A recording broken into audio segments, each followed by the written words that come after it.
नमस्कार विद्यार्थियों, आज जो हम टॉपिक डिस्कस करने जा रहे हैं वो टॉपिक है राजस्थान में जनजातीय आंदोलन।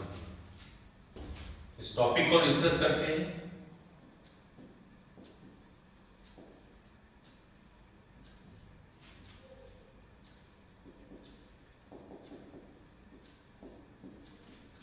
इसमें देखिए, तो राजस्थान में कई जनजातियां थी। भील थे, मीणा थे, मेव थे, जिनके द्वारा आंदोलन किया गया है। तो हम जो फर्स्ट डिस्कस करने जा रहे हैं वो कौन सी जनजाति है? भील जनजाति। इसके बारे में डिस्कस करेंगे अभी। अब भीलों ने जो आंदोलन किया, इस भील आंदोलन का कारण क्या था? किस कारण से भीलों ने विद्रोह किया? देखिए क्या कारण था। भीलों में दो तरह के वर्ग होते हैं,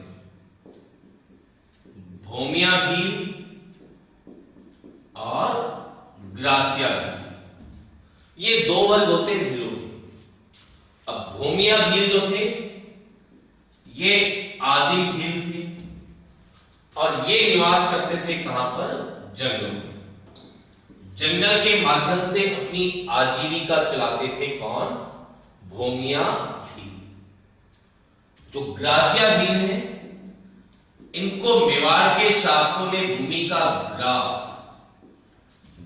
मतलब कि टुकड़ा प्रदान किया था। तो ग्रासिया भील जो है ये क्या करते थे? कृषि करते थे। तो भूमिया भील तो जंगलों के माध्यम से आजीविका चलाते थे, ग्रासिया भील ये कृषि के जरिए। अब 1818 ईस्वी में जब ईस्ट इंडिया कंपनी से सहायक संधि हो गई मेवाड़ की, मेवाड़ के शासक थे भीम सिंह। इनके समय सहायक संधि हो गई। मेवाड़ में पॉलिटिकल एजेंट नियुक्त किए गए कर्नल जेम्स टॉड। तो जेम्स टॉड ने कुछ ऐसे काम किए जिसके कारण भीलों ने संगठित होकर विद्रोह किया। क्या काम किया जेम्स टॉड ने?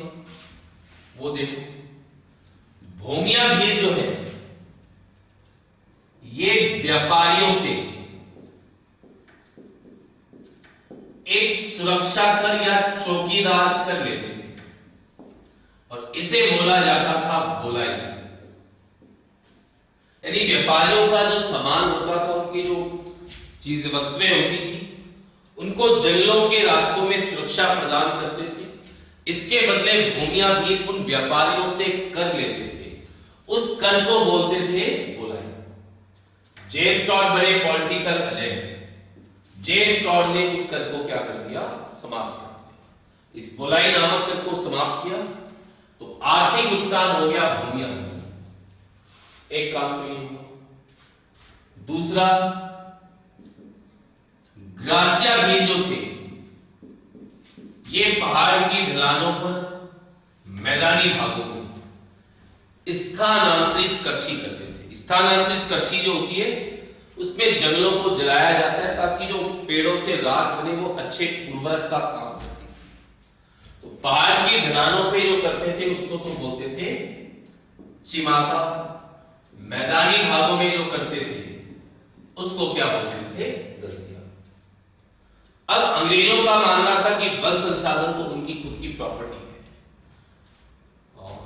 मेवाड़ क्षेत्र की जो इमारती लकड़ियां थी बहुत कीमती भी थी। जेम्स टॉड ने इस कृषि को भी प्रतिबंधित कर दिया। ये ग्रासिया भीलों को आर्थिक रूप से नुकसान हुआ। महुआ के वृक्ष के फूल से जो मदिरा उत्पादन करते थे उसे भी प्रतिबंधित कर दिया, अपराध घोषित कर दिया। 1813 ईस्वी में जो चार्टर आया उसमें जो ईस्ट इंडिया कंपनी के समय चार्टर आया था 1813 में, तो उसमें ईसाई प्रचारकों को भारत में ईसाई धर्म को फैलाने की अनुमति दी। तो कुछ भील भी आकर्षित हुए ईसाई धर्म की ओर। और आकर्षित होने का कारण क्या था? एक तो भीलों को समानता का अधिकार मिलता, अच्छी चिकित्सा मिलती, शिक्षा मिलने लगती, इसके अलावा कर से राहत मिलती, क्योंकि ईसाइयों से कर नहीं लेते थे। तो कई भी ईसाई धर्म की ओर आकर्षित भी हुए। इस धर्मांतरण को रोकने का जो श्रेय जाता है वो जाता है सुरजी भगत को। सुरजी भगत जो थे, इन्होंने भीलों में होने वाले इस धर्मांतरण पे रोक लगाए। आदिवासियों के प्रथम समाज सुधारक माने जाते हैं सुरजी। वापस रिपीट करता हूं, आपका टॉपिक है राजस्थान में जनजातीय आंदोलन। तो भीलों के द्वारा, मीणाओं के द्वारा, मेवों के द्वारा आंदोलन किए गए। हम पहला डिस्कस कर रहे हैं आज भील आंदोलन। तो भील आंदोलन का कारण क्या था, इसके बारे में डिस्कस कर रहे हैं। भीलों के दो वर्ग होते हैं, भोमिया और ग्रासिया। भोमिया भील, आदिम भील, जंगलों के माध्यम से आजीविका चलाते थे। ग्रासिया भील, इनको मेवाड़ के शासकों ने भूमि का ग्रास यानी टुकड़ा दिया, तो ये खेती के जरिए अपनी आजीविका चलाते थे। अब 1818 में जब ईस्ट इंडिया कंपनी ने सहायक संधि की मेवाड़ के शासक भीम सिंह से, जेम्स टॉड पॉलिटिकल एजेंट बने, तो कुछ ऐसे प्रशासनिक कार्य हुए जिसके कारण भीलों ने विद्रोह किया। क्या प्रशासनिक कार्य हुए? जो भूमिया भील थे, ये व्यापारियों से जंगलों के रास्तों में सुरक्षा कर लेते थे, जिसको बोलते थे बुराई। जेम्स टॉड ने कहा तो हमको दे दो, हम आपके सामान की सुरक्षा कर देंगे। भूमिया भीलों को नुकसान हो गया। ग्रासिया भील थे, ये पहाड़ की ढलानों और मैदानी भागों में कृषि करते थे, ठीक है, चिमाता और दजिया प्रकार की, जंगलों को जला के साफ करते थे, इस पर भी बेल लगा दिया। महुआ के वृक्ष के फूल से मदिरा का उत्पादन करते थे, इसे भी अपराध घोषित कर दिया। 1813 ईस्वी में जो चार्टर आया, इसमें ईस्ट इंडिया कंपनी के समय जो आया था, तो इसमें ईसाई प्रचारकों को भारत में ईसाई धर्म को फैलाने की अनुमति दी गई। ज्यादा से ज्यादा भील आकर्षित हुए। कारण था समानता का अधिकार मिलने लगा, अच्छी चिकित्सा मिलती थी, कर से राहत, शिक्षा।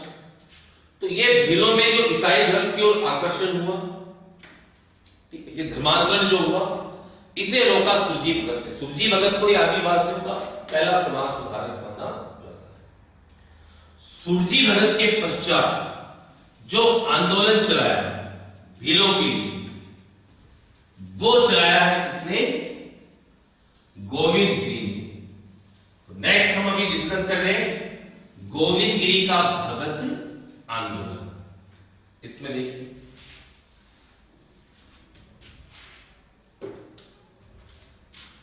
ये है गोविंद गिरी का भगत आंदोलन। इसमें देखिए, गोविंद गिरी जो है, इनका जन्म हुआ था 1858 में डूंगरपुर के बांसिया नामक गांव में। बंजारा समुदाय से थे गोविंद गिरी जो थे। इनका जन्म हुआ 1858 में डूंगरपुर के बांसिया गांव में, और ये बंजारा समुदाय से थे। गोविंद गिरी जो है, इनके गुरु का नाम था राजगिरी। ये बूंदी के थे। 1881 में उदयपुर की यात्रा पे आए थे स्वामी दयानंद सरस्वती। गोविंद गिरी गए, इनसे मुलाकात की, और ये दयानंद सरस्वती से बहुत प्रभावित हुए। और दयानंद सरस्वती से प्रभावित होकर इन्होंने 1883 के अंदर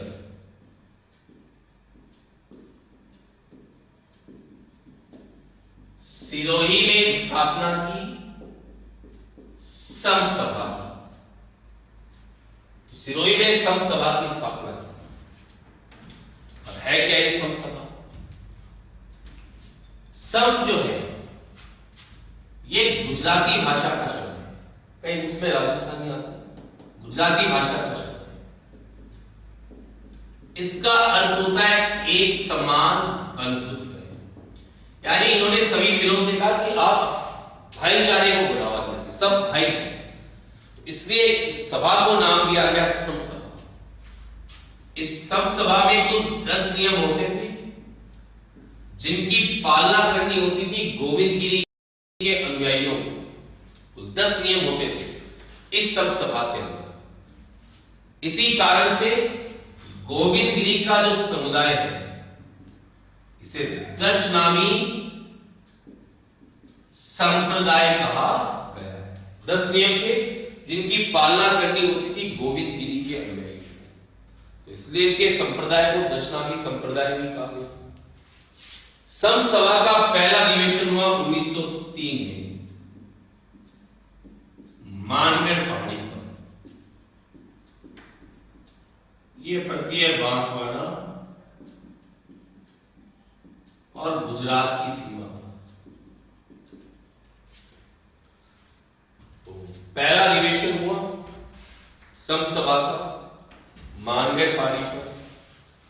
इसके बाद गोविंद गिरी के ऊपर प्रतिबंध लगाकर इन्हें जो वागड़ रियासत थी यानी डूंगरपुर और बांसवाड़ा, इस वागड़ रियासत से क्या कर दिया गया, निष्कासित। 5 वर्ष के लिए निष्कासित कर दिया गया इसको गोविंद गिरी। वापस समझिए, जन्म हुआ है इनका 1858 में डूंगरपुर के बांसिया गांव में गोविंद गिरी का। बंजारा समुदाय से थे।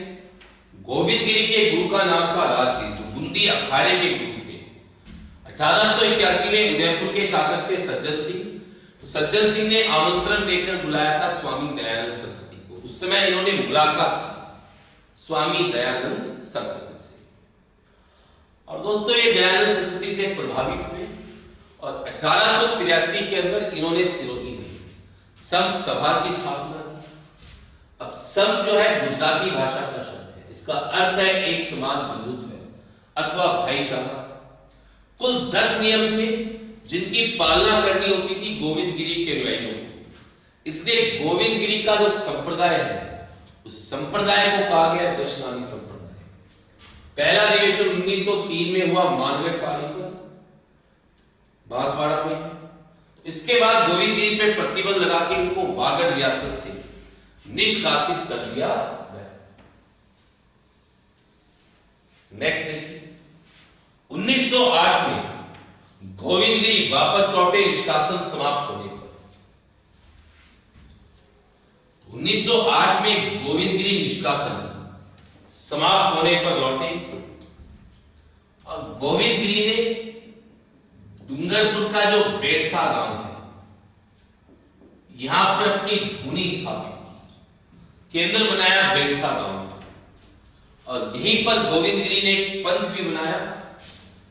इस पंथ को बोलने लगे भगत पंथ। इसीलिए गोविंद गिरी के अनुयायियों को क्या बोला गया है, भगत। नेक्स्ट देखिए, अक्टूबर 1913 में गोविंद गिरी ने फिर मानगढ़ पहाड़ी पर इस धुनी को स्थानांतरित कर दिया। धुनी एक प्रकार की अखंड ज्योत होती है जो कोई भी संप्रदाय के अंदर शामिल होती है। तो अक्टूबर 1913 में मानगढ़ पहाड़ी पर यह धुनी स्थानांतरित करती और सभी वीरों के पास संदेशा भिजवाया इस पहाड़ी पर इकट्ठा होने के लिए। तो सरकार ने भेजा एक सिपाही को जिसका नाम था गुल मोहम्मद, और वीरों ने गुल मोहम्मद की क्या कर दी, हत्या। इस कारण से फिर 10 नवंबर 1913 को इस मानगढ़ पहाड़ी को घेरा गया।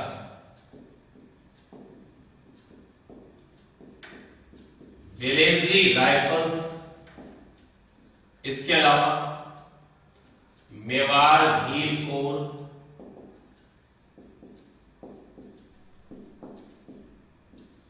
चौंतीसवीं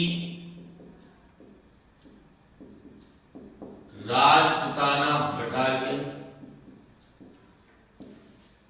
तो इन्होंने फिर 10 नवंबर 1913 को इस पहाड़ी को घेर लिया जो मानगढ़ पहाड़ी थी। और दोस्तों 17 नवंबर 1913 को